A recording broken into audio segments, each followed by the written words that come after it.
Now, we have a case of, a person who's literally crazy in Milwaukee, and his name is Dan Popp, and he decided that he was going to grab his guns and use them. Very similar story in America. We did one just like this, either it was yesterday or the day before, but any day I want, I can do 8 of these stories. There's, now, let alone regular shootings, which are thousands upon thousands in the country. You have mass shootings, more than one a day in America. Okay, so that's the state of play here. Dan Popp, turns out he was crazy, but he had guns anyway. He decided he was going to kill his neighbors. Let's find out why. A Milwaukee man accused of gunning down 3 of his neighbors because they spoke a foreign language had his guns taken away over mental health concerns, but the weapons were later returned. Oh, great. Yeah, that's wonderful. So this story has a couple of issues. One, the guy is racist against the guys speaking the foreign languages. That's important, but I actually think is less relevant than the major issue here. But let me give you more details on that. Dan Popp is accused of methodically shooting to death 3 other residents of a 4-unit apartment complex March 6 after complaining that a father and son from Puerto Rico did not speak English, and then hunting down Hemong couple, reported the Journal Sentinel in Milwaukee. And he shot those 3 people and killed them. He shot at more people, but luckily they survived. So let me show you Dan Popp, as you guys have seen already in the sidebar. But this is pretty much a lunatic, not just a racist, and I'll show you why he's a lunatic in a second. He did say to them before he shot him, "You guys got to go." Okay, so it's his country, and he's the good guy, and he's shooting these unarmed people because they're speaking a foreign language. But I'm telling you, I don't think that's the major issue here. Here's the major issue. Police aren't sure if the murder weapon is one of the 2 guns they took away from Popp 8 years ago after relatives reported that he sensed demons and witchcraft at his mother's house and feared he was the target of a murder conspiracy. So, back then he might have shot his mom. If you look into the whole story, he was paranoid. He thought his mom was working with a gay friend to maybe assassinate him. This guy's obviously lost his mind. They knew that back then. That's why they took his guns away for a couple of months. And then he came back and he's like, Second Amendment rights. Even though I'm a certifiable lunatic who believes that people are out to get me and it might be my mom and I've threatened them and I have these weapons, I'd like my weapons back. And because we live in a crazy country, so yeah, sure, here you go, Mr. Lunatic who believes in demons and witchcraft, here's your weapons back. And then lo and behold, some years later, he decides that he's going to use those weapons and kill people that he didn't like. Wow.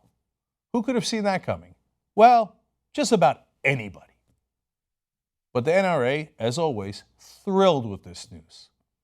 Because now you're scared. Because now you know that lunatics like this get to have weapons in America.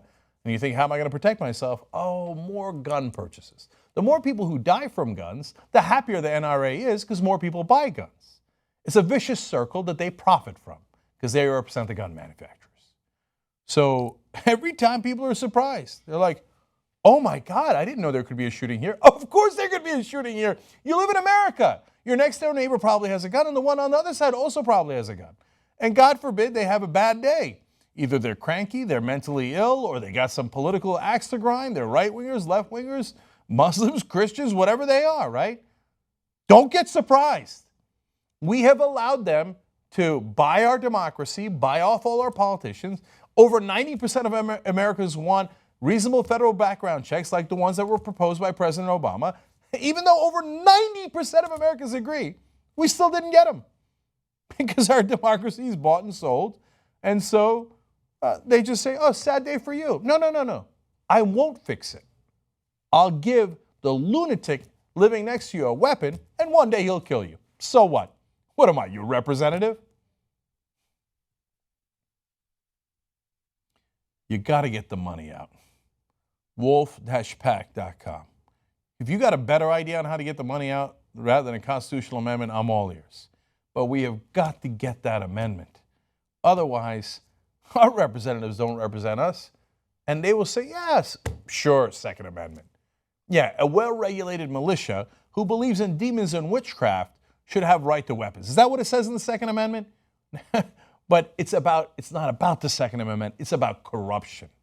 A corruption where they profit off of this death and murder. So they say, hey, politicians, don't listen to what 90% of the voters say. Don't listen to what over 80% of gun owners say about background checks. And that's at a bare minimum. No, you listen to me. I'm your boss. The murders keep happening. No regulations. Somebody says they're crazy and they might kill people, give them their guns back. This is the sick society we live in now. It's not just Dan Popp that's crazy. We're crazy. We're crazy for letting him have his weapons back, and we're crazy for letting the corporations of all different ilks buy our politicians, buy our government, and we sit here and we don't do a goddamn thing about it. Well, I'm getting up. I hope you get up with me. wolf-pack.com. Let's go get the money out. Otherwise, this is going to happen very soon in a neighborhood near you. Young Turks.